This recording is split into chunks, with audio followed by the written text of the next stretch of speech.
तो सबसे पहले हम ये जानेंगे कि संस्कृत आज हम देख रहे हैं आजकल हमारे ज़माना में और हम अपने माहौल में, अपने क्षेत्र में, अपने एरिया में कि हम एक ही समाज में बैठे हैं तो वहाँ बड़ों की इज्जत और छोटों की इज्जत में बहुत अंतर पाई जा रही है।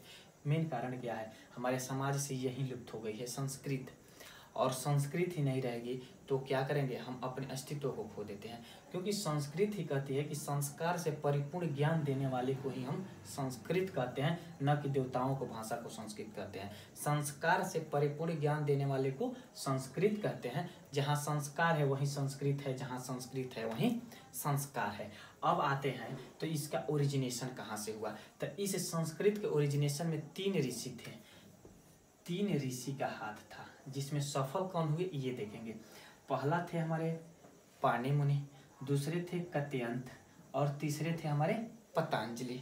अब इन तीनों के युग से किसका परिणाम सफल हुआ जो कि हमारे समाज में संस्कृत मिल गया? तो ठीक है, चर्चा करते हैं। ये 3 ऋषि थे, पाणि मुनि, कत्यंत और पतंजलि।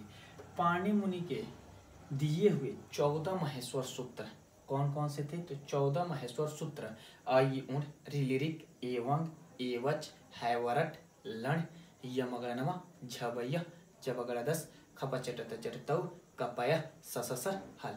यही 14 महेश्वर सूत्र को मिलाकर आज हमारे समाज में संस्कृत को क्या किया गया? उत्पन्न किया गया।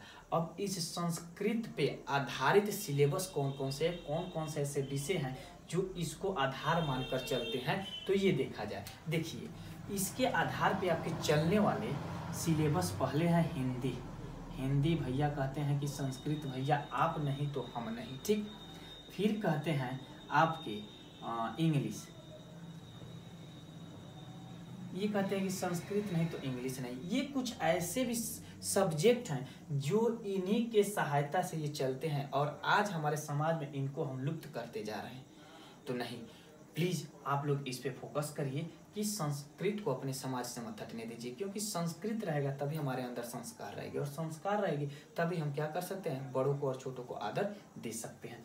ये हिंदी और इंग्लिश कैसे डिपेंड है ये भी तो जानना जरूरी है ना। तो देखिए, ये जो 14 महेश्वर सूत्र है ना, इस पे आधारित होते हैं। जैसे स्वर और व्यंजन, हम जानते हैं कि अल्फाबेट और कॉन्सोनेंट और वॉवेल्स के हिसाब से हम किसी लेटर को क्या कर सकते हैं? लिख सकते हैं।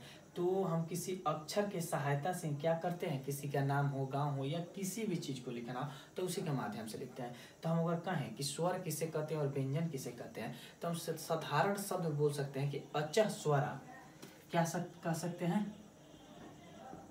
अच स्वरा और हल व्यंजनम, ठीक है।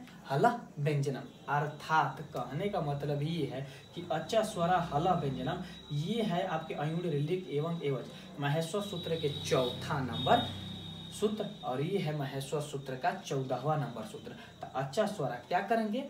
हलंत वाले शब्द को सबको निकाल देंगे। जैसे अयु उड़ अणव को निकाल देंगे। इस तरह करके सब हलंत वाले शब्द को निकाल कर लिख देते हैं। तो स्वर के सब प्रकार टाइप वहाँ पे लिखा जाते हैं। अब आते हैं तो हला व्यंजनम कैसे होते हैं? तो महेश्वर सूत्र के प्रथम से लेकर और 14 नंबर के सूत्र तक के सभी हलंत वाले क्या करते हैं?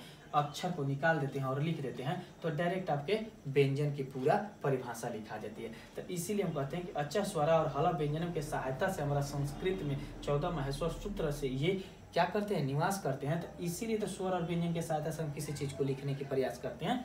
तो जस्ट लाइक एज इन्हीं संस्कृत के माध्यम से हमारे समाज में ये है। तो इसलिए बी केयरफुली संस्कृत